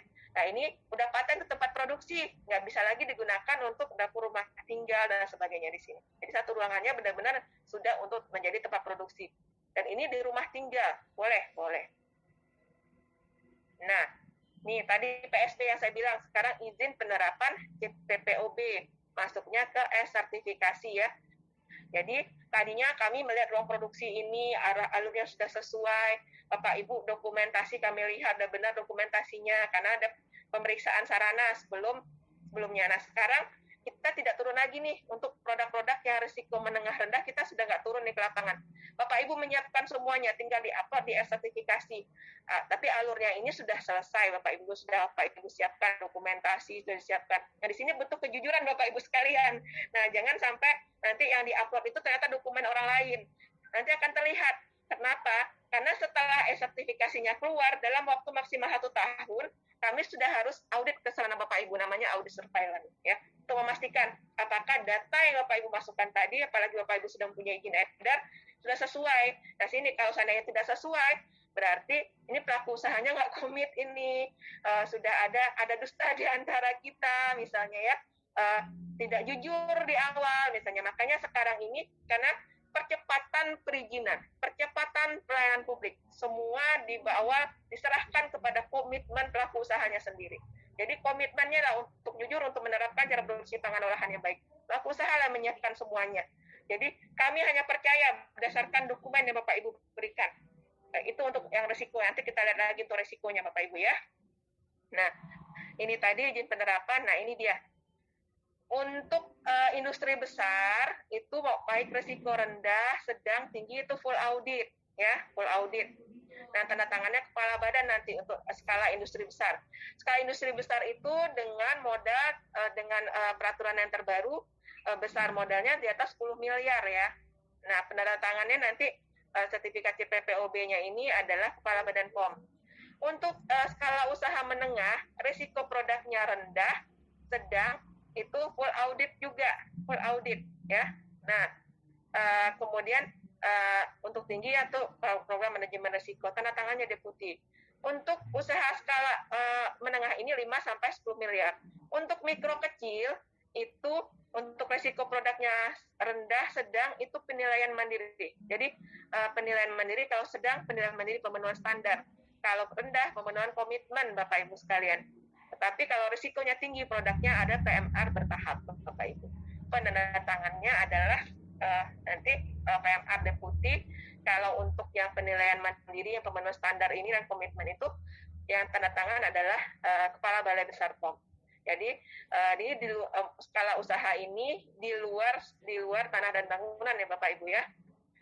Peralatan masuk di sini masuk. Nah, contoh rendah itu adalah gula misalnya. Kalau menengah krim nabati, tinggi contohnya formula bayi untuk resiko produknya. Nah, penerapan CPPOB, nah ini masuk ke sertifikasi, caranya nanti bagaimana, tadi Bapak Ibu sudah menyiapkan sarananya tadi, sudah menyiapkan layout-nya, ruangannya sudah direnovasi sesuai dengan layout yang sudah didiskusikan, kemudian Bapak Ibu sudah membangun dokumen, misalnya harus ada catatan apa, catatan pengolahan batch di ruang produksi, bagaimana proses produksi di catatan pengolahan batch itu, bahan bakunya ditimbang berapa, prosesnya bagaimana, misalnya dipanaskan berapa menit gitu ya, sampai hasilnya berapa, itu ada catatan pengolahan batch. Kemudian contoh ada kolom pemantauan kebersihan ruangan, itu ada catatannya, form-formnya sudah disiapkan semua, SOP-nya, SOP bagaimana membersihkan peralatan, membersihkan ruangan, misalnya bagaimana cara memproduksi, kemudian sudah disiapkan spesifikasi bahan baku, spesifikasi bahan baku, produk jadi, misalnya atau bahan kemas, sudah disiapkan speknya semua, ada manual mutu dari perusahaan tersebut. Nah, kalau Bapak ini mandiri, Bapak Ibu siapkan sendiri. Setelah itu baru masuk ke www.sertifikasi.com.go.id. Nah, apa saja yang diunggah di sini? Ya, diunggah di sini adalah peta lokasi sarana produksi. Peta lokasinya di mana misalnya. Kemudian denah bangunan sarana produksi. Nah, dari denah bangunan ini kami tahu Bapak Ibu telah menerapkan cara produksi pangan olahan yang baik apa belum, sudah sesuai belum denahnya. Nah, kemudian ada panduan mutu tadi ya, panduan mutu, dokumen-dokumen ya, SOP, kemudian tadi form-form saya bilang ya. Nah, ini sudah ada standarnya panduan mutunya. Nah, ini disiapkan, di-upload dokumen itu. Kemudian buat deskripsi pangan olahannya seperti apa, misalnya. Kemudian dibuat alur proses produksi beserta penjelasannya. Nah, ini alur singkatnya ya, untuk modul sertifikasi, modul CPPOB untuk pendaftaran. Ini pengajukan permohonan dengan memilih UPT. Jadi Bapak Ibu pilih dulu nih, Bapak Ibu wilayah mana? Wilayah Balai Besar POM Jakarta misalnya, pilih. Kemudian baru nih evaluasi internal Badan POM proses inspeksi. Kemudian baru setelah itu penerbitkan sertifikat TTE. Kalau industri kecil oleh kepala balai, industri menengah oleh deputi, industri besar oleh kepala badan. Nah ini, oke. Saya coba share lagi, balik ke yang tadi. Nah, itu standar ruangan sudah terlihat Bapak Ibu. Waktu saya masih ada kan Bapak MC? Masih Bu, kita akan sampai jam 11 untuk Ibu bisa share materi Bu. Oke, standar ruang produksi tadi ya. Seluruh area produksi dalam keadaan tertutup, seperti tadi contoh denahnya Bapak Ibu ya. Kemudian apabila bangunan sempit, alur bangunan dibuat sedemikian rupa agar tidak terjadi kontaminasi. Kalau ruangannya luas, bisa dilakukan penyekatan, ruangan mixing, dibikin ruangan mixing sendiri, kemudian ruangan pencampuran mixing sendiri, kemudian ruangan pengisian sendiri, kemudian ruang kemas sendiri kalau ruangannya besar. Kalau ruangannya sempit, tidak perlu penyekatan, cukup area-area seperti tadi. Kemudian gudang tadi ya, bisa menggunakan lemari di ruang produksi. Nah ini ya, sederhananya tadi. Oke, ini contohnya kalau UMKM. Misalnya ini ada kamar mandi, dapur, ruang tamu. Nah ini ruang produksi di carportnya atau di garasi mobilnya misalnya jadi ruang produksi. Di sinilah nanti kita bangun tadi, kita sekat dulu untuk ruangan ganti. Di sini ada wastafel, di sini tempat orang ganti baju. Kemudian dibikin passbox di sini ya Bapak Ibu untuk alur barangnya. Nah, ini di sini ada kamar tidur ya. Ini di rumah tinggal, real rumah tinggal ya. Ini contohnya. Nah, ini jadikan ruang produksi satu, Bapak Ibu. Nah, kalau Bapak Ibu mau semuanya lokasi ini jadikan fasilitasi. Akhirnya di lantai satunya semua untuk produksi. Dia tinggal di lantai 2. Itu ada nanti ada bakso ya. Kita coba nanti share videonya. Jadi titik kritisnya adalah Bapak Ibu menyiapkan bangunannya dulu nih, karena bangunan itu yang akan menyebabkan sumber kontaminasi ke produk ya. Harus ada alurnya seperti apa, dindingnya seperti apa. Bapak Ibu harus ikut pelatihan cara produksi pangan olahan yang baik. Dindingnya yang penting bisa dibersihkan, lantainya bisa dibersihkan, dia punya plafon, kemudian lampunya kami sarankan lampu LED karena nggak pecahnya ambiar gitu ya. Kalau di luar, kalau lampu bukan LED itu pecahnya ambiar. Nah, jangan sampai nanti pas lagi proses produksi masuk ke produk Bapak Ibu menjadi cemaran fisika tadi, cemaran fisik. Jadi Bapak Ibu kalau memang tidak lampu LED diberi penutup buat lampu dan sebagainya. Jadi disiapkan tuh bangunan bagaimana Bapak Ibu house kalau dia panas dan sebagainya diatur ya Bapak Ibu di ruang produksi. Nah hasil uji tadi ya. Nah jangan sampai nanti ketika mau masuk ke IREK, oh ternyata kandungan proteinnya rendah tidak sesuai dengan standar. Bapak Ibu harus melakukan treatment lagi, evaluasi lagi apa sih yang menyebabkan kandungan proteinnya rendah dalam proses produksi ya. Makanya benar-benar harus menerapkan cara produksi pangan olahan yang baik. Kemudian dari sekarang mulai dilakukan desain label. Bapak Ibu harus mematuhi peraturan label ya, syarat label itu seperti apa.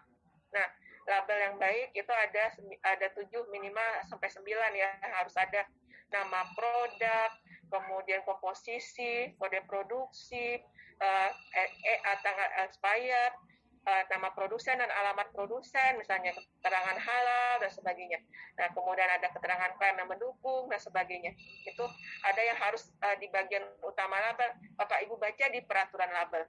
Nah, ini komposisi itu mempengaruhi juga untuk nanti parameter ujinya, mempengaruhi juga kategori pangan.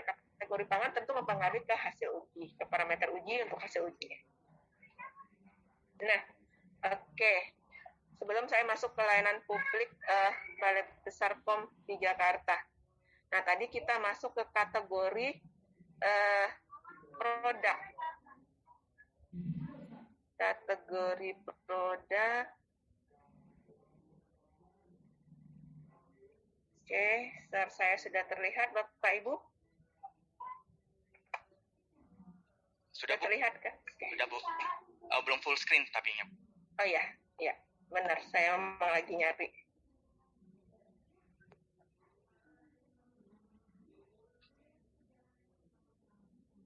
Ini ya. Tadi terkait risiko menengah rendah, komitmen pemenuhan standar kalau di registrasi pangan olahan, ya. Ini perizinan berusaha risiko pangan olahan nih, karena dengan menyesuaikan dengan PP 5 ya yang terbaru. Ini risiko menengah rendah itu ada Bapak Ibu harus baca juga Undang-Undang 11 tentang UJK, kemudian PP 5 tentang penyelenggaraan perizinan berusaha berbasis risiko, Perbepom nomor 10 tahun 2001 tentang standar kegiatan usaha dan produk pada penyelenggaraan perizinan berusaha berbasis risiko serta sektor badan makanan. Itu risiko menengah rendah, risiko menengah tinggi, dan risiko tinggi. Nah, di sini nih, kategori produk. Apa sih yang masuk menengah rendah? Pangan olahan tanpa klaim, tanpa peruntukan, disertai penggunaan BTP tanpa ADI ya, dan tanpa batas maksimal ya, CPPB, atau tanpa batas maksimal itu CPPB. Batas ADI itu maksudnya produk itu ada batas maksimalnya, maksimal 10 mg per kilogram misalnya. Kemudian atau bahan baku yang memiliki batas maksimal penggunaan, termasuk pangan yang disimpan beku dengan proses lebih lanjut oleh konsumen. Ini masuk menengah rendah ya untuk rata-rata frozen food.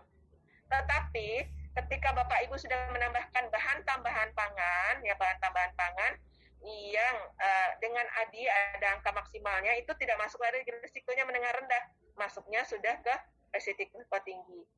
Kalau menengah tinggi itu pangan wajib SNI. Kalau risiko tinggi itu pangan untuk keperluan gizi khusus, contohnya formula bayi, pangan tambahan untuk olahragawan, pangan berklaim, pangan dengan produksi tertentu termasuk penyimpanan dingin, pembekuan tanpa proses lebih lanjut di konsumen misalnya ya. Misalnya Bapak Ibu sudah dibekukan, kemudian langsung disantap ke konsumen. Nah, itu jatuhnya risiko tinggi. Tetapi ketika di konsumen dia perlu digoreng lagi misalnya, atau dipanaskan di microwave dan sebagainya, itu dia masuk ke frozen food di sini nih. Nah, kalau seandainya dengan pembekuan tapi langsung dimakan oleh konsumen, itu risikonya tinggi Bapak Ibu. Tidak perlu digoreng lagi dan sebagainya, tidak perlu dipanaskan lagi. Nah, itu risikonya sudah risiko tinggi. Kemudian, apalagi risiko tinggi? Minuman beralkohol, kemudian pangan dengan bahan baku tertentu, pangan dengan BTP yang masuk dalam daftar nih Bitly BTP dengan ADI, coba lihat. Kemudian sediaan bahan tambahan pangan, itu semua risiko tinggi.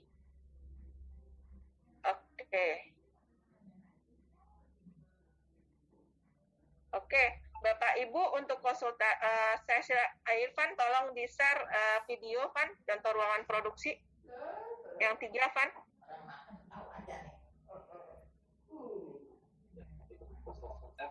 Tiga-tiganya. Pak Giono, yang Bu Wani, tiga-tiganya sama Bu itu juga tiga-tiganya Lemondu. Ini fasilitasi kami di tahun 2020 Bapak Ibu ya, UMKM fasilitasi kami. Coba kita lihat pabrik mininya seperti apa. Karena ini mereka malah ketika kami ngantar ke kecil, kami butuh lebih besar. Nah, dia mengorbankan malah fasilitasi kami 2020 adanya di gang. Silakan Bapak Ibu dilihat. Ini rumahnya lantai 1 khusus untuk tempat produksi, sementara nanti rumah tinggalnya ada di atas dan di belakang.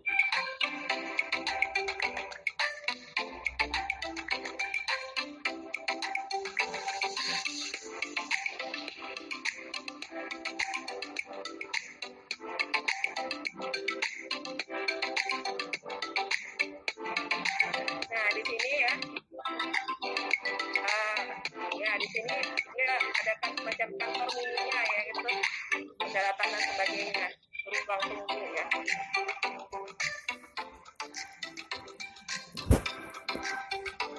satu dari luar taruh di sini. Nah, ini untuk hama ya, untuk penanganan hama.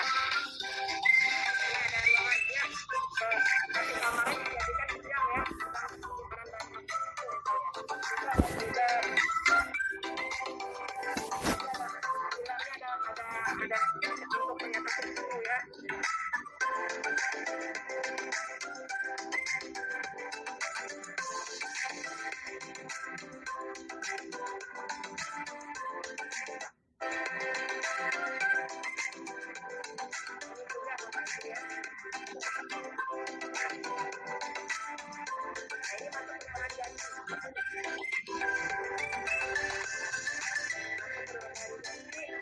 menggunakan pakaian kerja, baju,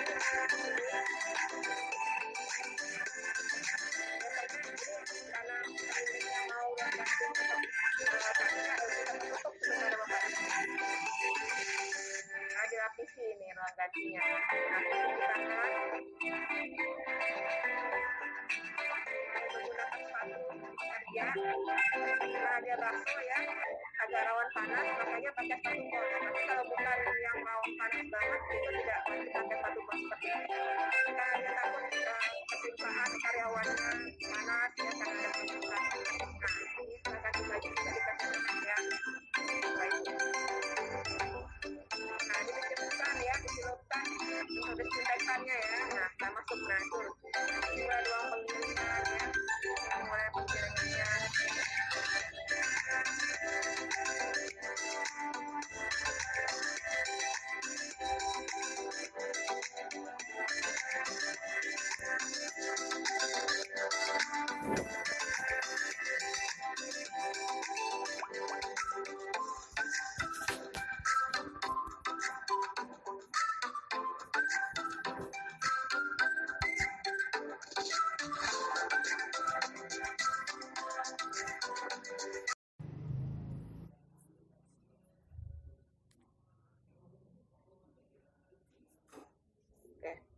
Nah, tadi Bapak Ibu ya, itu benar-benar rumah tinggal kan, bekas kamar ya, dari ruang tamu itu bekas kamar dan memang dijadikan tempat produksi. Jadi dan beliaunya tinggal ke belakangnya atau lantai atas gitu ya. Itu karena dia memang mau besar, jadi dia udah merelakan semua ruangannya untuk tempat produksi.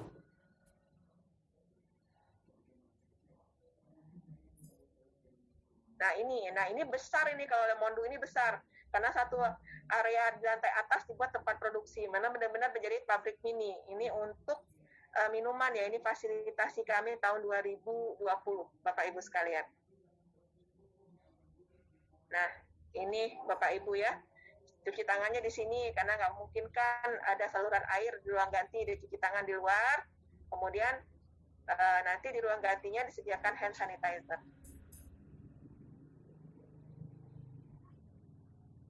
Oke, diharuskan cuci tangan di wastafel ya. Nah, ini masuk ke loker karyawan. Nah, ini lemari rumah tinggal nih Bapak Ibu, dijadikan untuk penyimpanan APD ya. Nah, ini seperti ini. Nah, dilarang bawa HP, dilarang menggunakan aksesoris, ada di ruang produksi, ada peringatan-peringatan itu tempat cuci tangannya.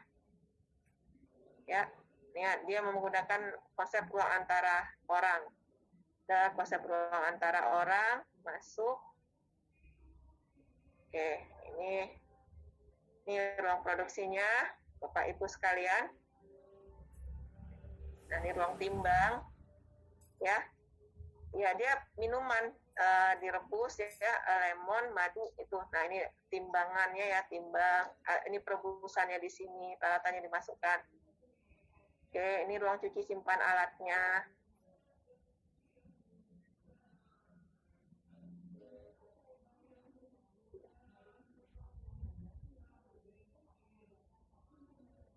Oke. Nah, di sini ya, dia pengemasan dan sebagainya.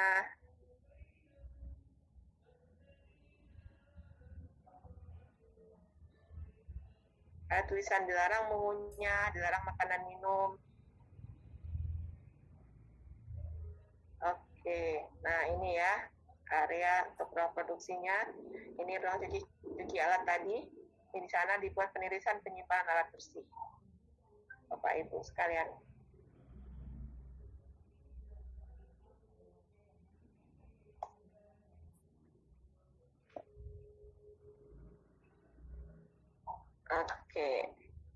Oke. Cukup itu, Van. Lanjut ke yang berikutnya, Van.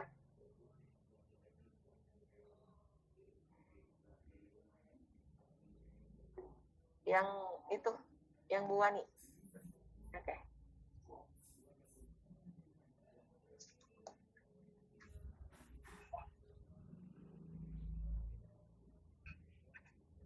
Oke, kita Kita lanjut nih contoh yang ketiga Bapak Ibu, ini yang menggunakan passbox. Seperti apa sih passbox itu?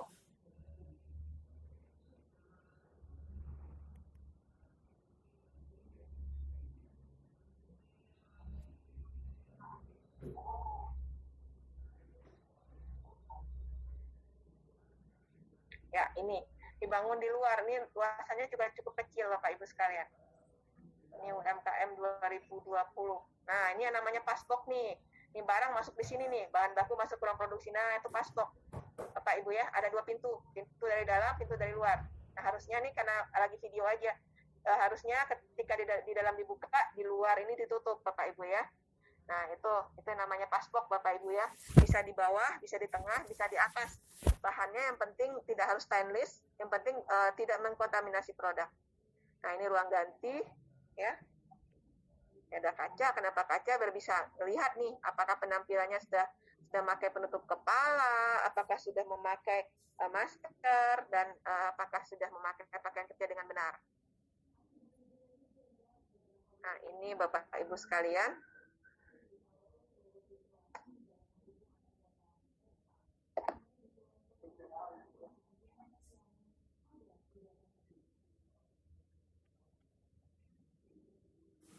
Oke, ini ruang ganti ya. Ini tempat baju bersih, tempat masker dan sebagainya. Baru masuk ke ruang produksi.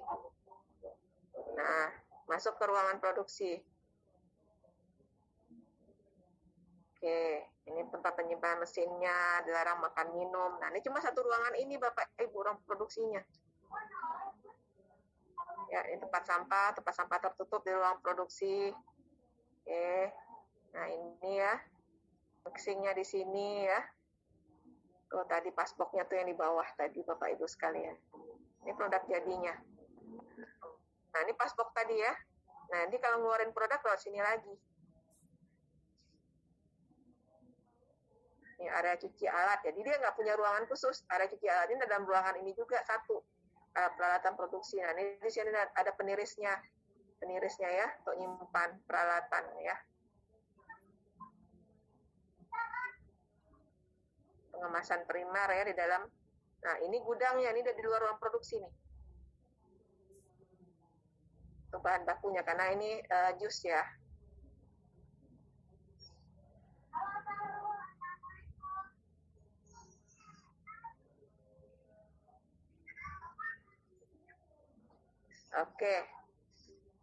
Oke, mungkin begitu Bapak Ibu contoh-contohnya untuk ruangan produksi ya. Tadi yang namakan passbox itu seperti itu passbox Bapak Ibu ya. Jadi tahapan alurnya adalah tadi yang pertama Bapak Ibu harus menerapkan cara produksi pangan olahan yang baik dulu, mempersiapkan sarananya, mempersiapkan dokumentasi ya. Itu tahapannya. Kemudian baru masuk sertifikasi CPPOB. Setelah masuk ke sertifikasi CPPOB, dapat sertifikat pemenuhan komitmen atau pemenuhan standar atau sertifikat CPPOB, baru masuk ke registrasi pangan olahan. Jadi disitulah titik-titik kritis yang menjadi perhatian bersama. Mungkin demikian, saya mau kembalikan ke MC. Terima kasih. Mohon maaf kalau ada penyampaian tidak pada tempatnya. Silakan Bapak Ibu kalau mau bertanya. Saya akhiri. Assalamualaikum warahmatullahi wabarakatuh. Waalaikumsalam Bu. Baik, terima kasih kepada Bu Rini. Wah, lancar sekali ya Bu penyampaiannya. tanpa jeda dan daftar absensi untuk Bapak Ibu kami minta bisa kesediaan untuk bisa mengisinya. Dan yang kedua adalah tentang tadi ada kita umumkan bahwa kita setelah webinar ini kita ada rencana untuk ngadain kelas pendampingan untuk legalitas. Jadi kan legalitas ini kan tidak hanya ngomong tentang izin edar yang berkaitan dengan BPOM ya, ada banyak hal lain yang perlu dipenuhi.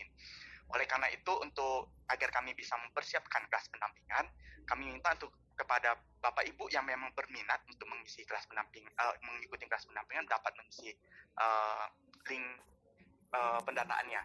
Sudah kami sebarkan ya di grup WhatsApp grup yang peserta maupun juga tadi lewat chat sudah ada kita sebarkan.